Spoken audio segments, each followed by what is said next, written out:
श्रीमते श्रीवराहमहादेशिकाय नमः। श्रीमते रङ्गरामानुजमहादेशिकाय नमः।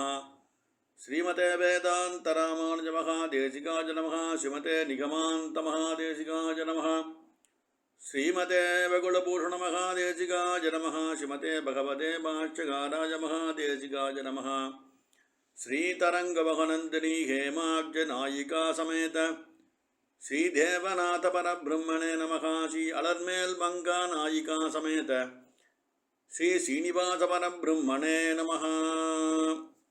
श्रीमान वेंकटनाथार्य कवितार्किककेसरी वेदांताचार्यवर्यो मे सन्निधत्तां तदाकृति।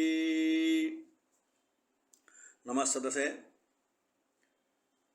நேற்றைய பர்யந்தம் சுவாமி தேசிகனுடைய அமுதமொழியான தயாசதகம் என்ற கிரந்தத்திலே 2 பாசுரங்கள் செவிக்கும்படியான பாக்கியம் நமக்கு கிட்டியது.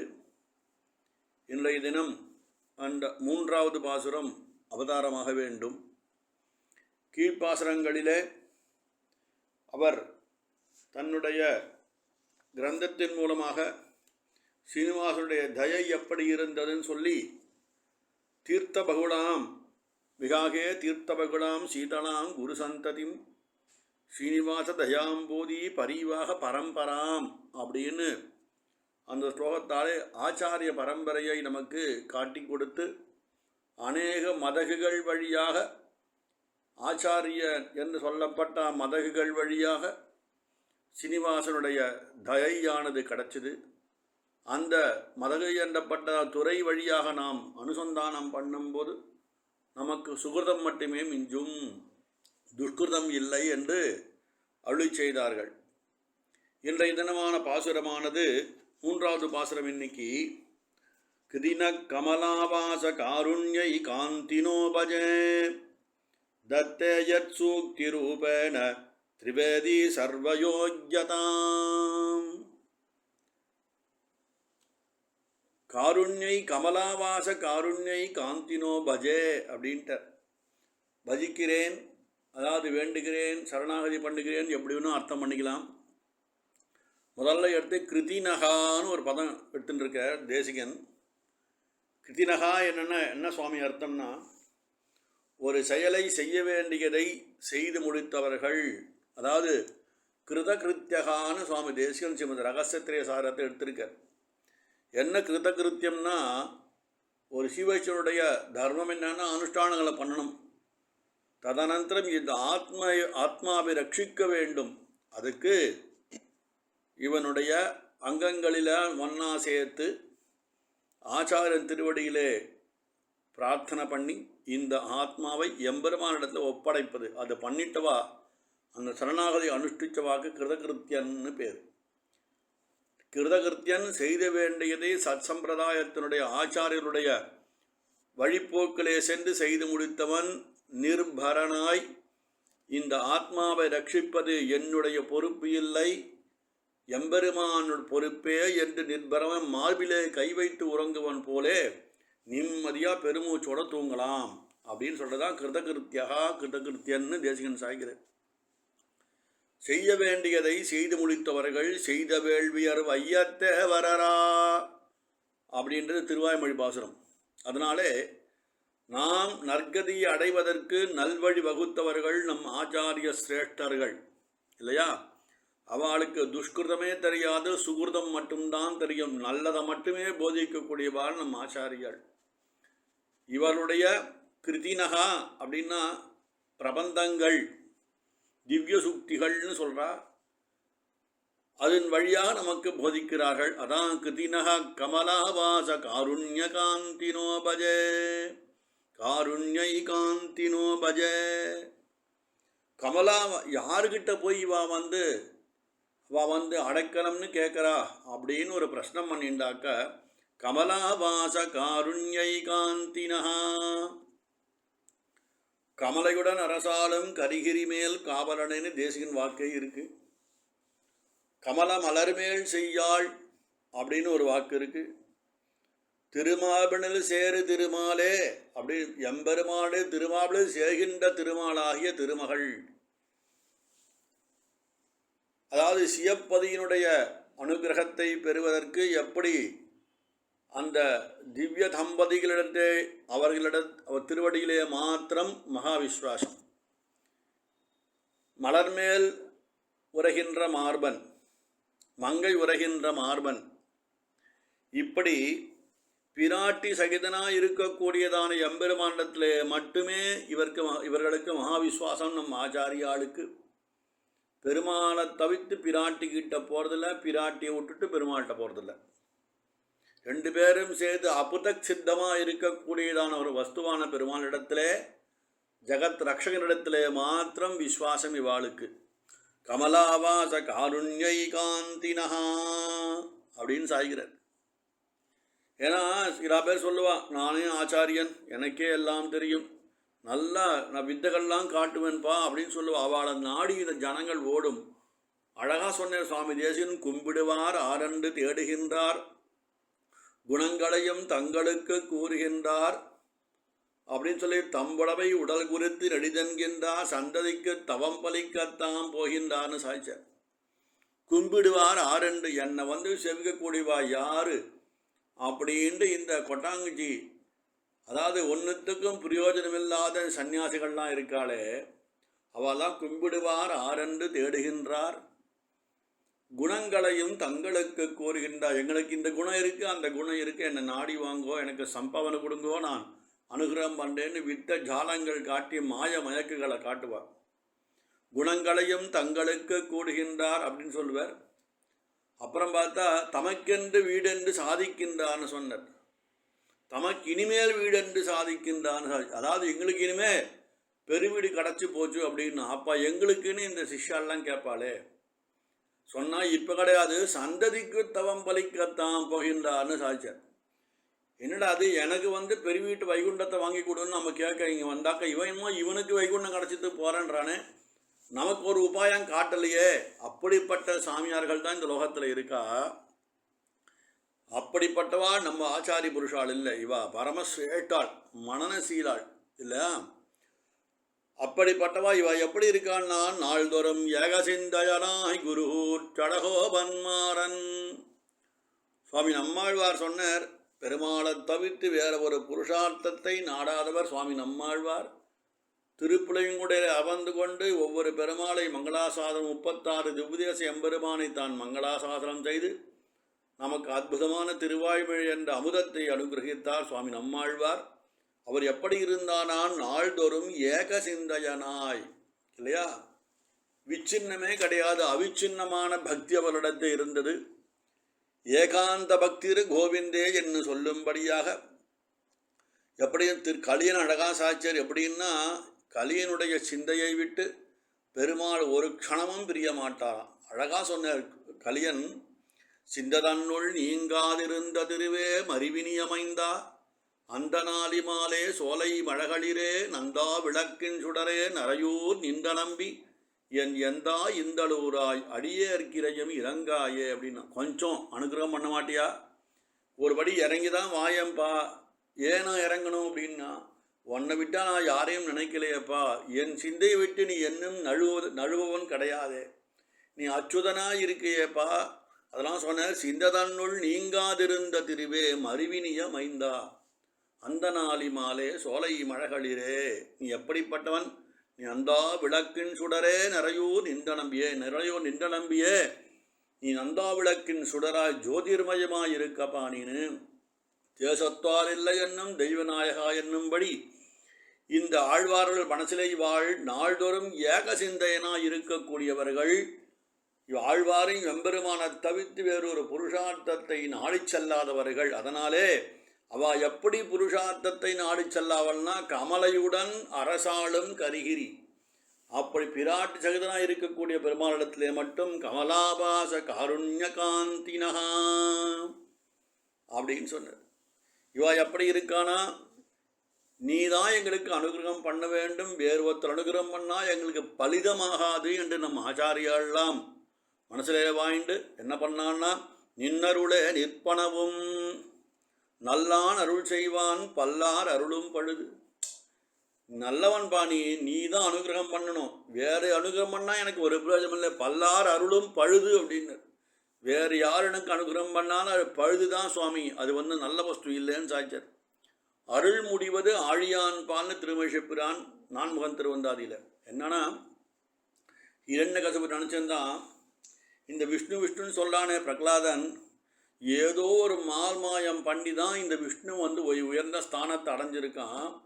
அந்த உபாயம் என்னன்னு நான் அனுஷ்டிச்சாக்கா அந்த உபாயத்தின் மூலமாக எனக்கு ஒரு சக்தி கிடைக்கும், அதன் மூலமாக இந்த திருமால்னு சொல்கிறானே, நாராயணன்னு சொல்கிறானே, அவனை நான் ஜெயிச்சுடுவேன்னு நினச்சானா ஹிரண்யகசிபு. அவனுக்கு ஒரு புத்தி கட்டவன், அவனுக்கு ஒரு விஷயம் தெரியல. என்னன்னா அருள் முடிவது எத்தவம் செய்தார்க்கும் அருள் முடிவது ஆழியான். நீ என்ன தபஸ் பண்ணாலும் உனக்கு தபஸை பலிதமாக செய்வது அந்த ஆழியான் ஆகிய பரமனுடைய அனுகிரகத்தாலே மட்டுமே கிடைக்குமே தவிர வேறு ஒரு புருஷார்த்தத்தாலே அது கிடைக்காது என்பது அந்த ஹிரண்யகசிபுக்கு தெரியாமல் போச்சு. அதனால தான் அவன் வீழ்ந்து போயிட்டான். அதாவது அருள் முடிவது ஆழியான் பால், ஆழியான் அருள் தருவான் அமைகின்றான், அது நமது விதி வகையேன்னு சொன்னேன் சுவாமி நம்மாழ்வார் திருவாய்மொழியிலே. அப்பேற்பட்டதான கமலாபாச காருண்ய காந்தினகா, அப்பேற்பட்டவனுடைய அனுகிரகமானது, அந்த அனுகிரகத்தை பிரார்த்தித்து நிற்கிறார்கள் இந்த ஆச்சாரிய சிரேஷ்டர்கள். அருள் நினைந்தே அழுங்குழவி அதுவே போன்றிருந்தேனேன்னு சாய்ச்சார் குலசேகர ஆழ்வார் பெருமாள் திருமொழியிலே. அருள் நினைந்தே அழுங்குழவி, ஒரு அனுகிரகத்தின்மாக அழுகின்ற குழந்தையைப் போலே நான் இருந்தேனப்பான்னு ஆழ்வார் சாதிக்கிறார். எதன் மூலமாக அழுதான்னா தத்தேயர் சூக்தி ரூபேன, அவளுடைய திவ்ய சூக்தியின் மூலமாக அவள் அடரா சுவாமி. அப்படின்னா ரொம்ப அழகாக சாட்சியர் சுவாமி தேசிகன் திவ்ய சூக்தியின் மூலமாக அவள் பெருமாள்கிட்ட பிரார்த்தனை பண்ணுறா. அதாவது சூக்தி ரூபேனா அவள் பண்ண கிரந்தங்கள்னு அர்த்தமாக இருந்த இடத்துல ஆழ்வாருடைய வாக்கு சத்திய வாக்கு. ஏன்னா வேதசாரத்தை தான் அவள் கொடுத்தா. ரிஷிகள் மாதிரி ஆழ்வாராதிகள் அந்த பிரபந்தத்தை கண்டு நமக்கு சொல்ல, ரிஷிகள்லாம் வேத மந்திரத்தை கண்ணால் கண்டு மந்திர திரஷ்டான்னு சொல்லுவா. அவளை கண்ணால் கண்டு நமக்கு இதுதான் வேதம்னு காட்டி கொடுத்தவா இல்லையா, அவள் சொல்கிறது தான் நமக்கு வேதம். அதை மாதிரி வேத பாகங்களை கண்டு அனுகிரகிச்சுவா நமக்கு. மயர்வர மதிலம் மருளப்பற்ற ஆழ்வார்களும் அப்படியே தான் வேதம் தமிழ் செய்த மாறன்னு நம்மாழ்வாரை சொல்கிறோம். வேதத்தினுடைய சாரத்தை நம்மால் அறிய முடியாது, அதற்கு தேடி உண்டாத ஞானம் நமக்கு இப்போ இல்லை. அதனாலே ஆழ்வார அவதாரம் பண்ணி அந்த வேத சாரத்தை சதுர்வேத சாரத்தை முன்னுரைத்த திருவிருத்தம் 100 பாட்டும், உரையில் வரும் ஆசிரியம் 7 பாட்டும், ருக்வேதத்துக்கு 100 பாட்டு, விஷ்ணு யஜுர்வேதத்துக்கு 7 பாசுரமான திருவாசிரியம். அப்புறம் என்ன சொன்னார்னா முன்னிறத்த திருவிருத்தம் 100 பாட்டும், உரையில் வரும் ஆசிரியம் 7 பாட்டும், மன்னிய நற்பொருள் பெரிய திருவந்தாதியாக அதர்வண வேதம் 87 பாசுரங்கள். பின் உரைத்ததோ திருவாய்மொழி 1102 பாட்டும் சொல்லி சுவாமி தேசிகன் ஒரு எண்ணிக்கை சொல்கிறார் நம்மாழ்வார் கிரந்தத்துக்கு. அப்படி சதுர்வேத சாரத்தை நமக்கெல்லாம் அனுகிரகம் பண்ணுவர் சுவாமி நம்மாழ்வார். மயர்வரம் அதிநலம் அருளப்பெற்ற ஆழ்வார் வேதம் தமிழ் செய்த மாறனாய் இருந்து தன் கிரந்தத்தின் மூலமாக உபேயம் பெருமாளுடைய முதல் 2 பத்தாலே உபேயத்தை சொல்லி 3வது பத்திலே பெம்பெருமான திவ்யமங்க விக்கிரகத்தை தான் மங்களாசாசனம் பண்ணி 4வது பத்திலே லோக ஐஸ்வர்யம் அனைத்தும் அனித்தியங்கள்னு சொல்லி ஒன்றுந்தேவம் பதிகத்திலே இந்த பெருமாளை மட்டும் திருக்குறு நகரானை நாடுவது தான் உச்சிதம், ஜீவாத்மாவுக்கு உச்சிதம் சொல்லி பகவத் விஷயத்தை முடிக்கிறாங்க. அதனாலே இவன் மனசுக்கு வந்ததையோ தோன்றியது எல்லாம் சொல்லலை, எது நமக்கு வேணுமோ அதை மட்டும் அனுகிரகம். அதுதான் ரொம்ப அங்கே நம்ம ஏற்றுக்க வேண்டிய விஷயமா அந்த இடத்துல இருக்குது. இந்த ஜீவாத்மாக்கள் உஜ்ஜீவனம் பண்ணுவதற்கு எது வேணுமோ அதை மட்டும் வேந்திய வேதங்களோடு விரந்து கிழியறுத்தான் சொன்ன ரீதியிலே ஆழ்வார்கள் நமக்கு மரநிலம், அதாவது என்னதுல தெளியாத மரநிலங்கள் தெளிகின்றோமேன்னு சொன்ன சுவாமி தேசிகன். அதனால் ரொம்ப கண்ணால் பார்த்து மந்திரத்தை கண்ணால் பார்த்து கொடுத்தார் ரிஷிகள். அதை போல இந்த நம்மாழ்வாரும் இந்த திருவாய்மொழியை கண்ணால் பார்த்து தான் நமக்கு அனுகிரகம் பண்ணார் என்பதான சுவாமி தேசிகன் வாக்கு இருக்குது. கரெக்டாக பாதுகாசகத்திலே முதல் தசகத்திலேயே சாய்கிறார் இந்த இடத்துல. என்னன்னா வர்ணோஸ்மை வகல சுமனோ வாசனாமுத்பகந்தி ஆம்னாயானாம் பிரகிதிமபராம் சங்கீதாம் திருஷ்டவந்தம் கண்ணால் பார்த்து திருவாய்மொழியை சொல்கிறேன்னு சுவாமி தேசிகன் சாதிச்சிருக்கார். அதனால தனக்கு வாயில என்னென்ன வார்த்தை வந்தோ அதுவே வேதமாக வரல, நமக்கு என்ன வேண்டியோ அதை சொல்லி அதை வேதமாக்கிட்டாவா. அதனாலே இந்த தத்தே யத் சூக்தி ரூபேன சூக்தியின் மூலமாக நமக்கு பரமானுகிரகம் பண்ணவா நம் ஆச்சாரிய சேஷ்டான் ஆழ்வார் கோட்டிகள். அது எப்படின்னா திரிவேதி சர்வயோக்யதாம் அப்படின்னு 3 வேதங்களுடைய சாரம் தபிடோபரர் தாத்பர ரத்னாவளி தபிடோபரர் சாரம் என்று சுவாமி தேசிகன் இந்த திருவாய்மொழி அமுதத்தை நமக்கு சம்ஸ்கிருத ரூபமாகவும் கொடுத்து சம்ஸ்கிருதத்தில் ரொம்ப புலமை உள்ளவா பிரவேசம் உள்ளவா சேவிச்சாக்க அந்த ஒரு 100 பாசத்தினுடைய அர்த்தத்தையும் சுருக்கி ரத்ன சுருக்கமாக 25 ஸ்லோகங்களாகவும் 125 ஸ்லோகங்களாக நமக்கு அனுகிரகம் பண்ணிருக்க சுவாமி தேசிகன். அப்படி இந்த 3 வேதங்களும் சாரமாக கொடுத்துருக்கா நமக்கு. அதுதான் நமக்கு இந்த உஜ்ஜீவிக்கத்துக்கு வழின்னு சொன்னான். சரி, இந்த மொத்த விஷயம் சொன்னேன். கிருத்தினகா கமலாவாச காருண்யை காந்தினோபஜே தத்தே யத் சூக்தி ரூபேன திரிவேதி சர்வயோக்கியதாம்னு சொன்னீரே சுவாமி. அப்போது இந்த விஷயத்தை அபௌருஷயமான விஷயத்தை திவ்ய பிரபந்த ரூபமாக கொடுத்துருக்கா. இதை சேவிக்கிறது யார்? அதாவது இதுக்கு நியமம் இருக்கா, ஒரு நியத்தி இருக்கா? இன்னாரிணையாரின் எண்ணுவார் இல்லைமாறு யாருனா செவிக்கு புருஷார்த்தத்தை அடையலாமா? ஏதாவது வேதத்துக்கு உண்டான நியமம் இது இருக்கா, பாஷ்யாதிகளுக்கு உண்டான நியமம் இது இருக்கான்னு கேட்டாக்கா அதான் சொன்னார் திரிவேதி சர்வயோக்கியதாம் அப்படின்னு சொன்னார். சர்வயோக்கியதாம்னா யாருன்னா இந்த தமிழ் பிரபந்தத்தை சேவித்து எம்பெருமானுடைய கல்யாண குணங்களை அனுபவிக்க முடியும் என்பதானது சத்சம்பிரதாயமாக இருந்துருக்கு. எல்லோரும் சொல்லி ஒரு ஸ்வரம் இருக்கா இதுக்கு? கிடையா சாமி. பதத்தை இப்படி தான் சொல்லணும் அப்படி தான் சொல்லணும் வேதங்கள் இருக்கா? அது இல்லை சாமி. வேறு ஏதாவது ஜாதி நியமங்கள் கூட கிடையாது சுவாமி. இதில் எம்பெருமானுடைய சிருஷ்டியில் எல்லாரும் வசந்த சிருஷ்டி தான். இதில் ஆச்சார சம்பந்தம் கிடச்சதுன்னா வேதாத்தியனம் பண்ணால் அவளுக்கு ஆச்சார சம்பந்தத்தால் வைகுண்டம் போகிறான். ஆனால் எம்பெருமானை திருவுள்ளமான எல்லோரும் வைகுண்டம் சேர வேண்டும். ஆனால் ஒரு பாகவத பிரச்சாரமோ அந்நிய தேவதையை அண்டாதவனுக்கு மட்டுமே வைகுண்டம்னு பெருமாள் எழுதி வச்சுட்டார் இல்லையா? அதனாலே பரதேவதா பாரமாத்திகாரம் சொல்லி சுவாமி தேசிகன் சாதிச்சது. இதர தேவதைகளை நாடாதீங்கோ, எம்பெருமான் அடியார்களை மட்டும் சேவிங்கோ, இதர தேவதையை சேவிக்காதீங்கோ. எவனொருவன் விஷ்ணுதாசனும் அவனை சேவிக்கணும், அவதாதான் அவனு தான் எனக்கு ரொம்ப பிரீத்தின்னு சொல்லிட்டு கிருஷ்ணனே சாய்க்கிறார்.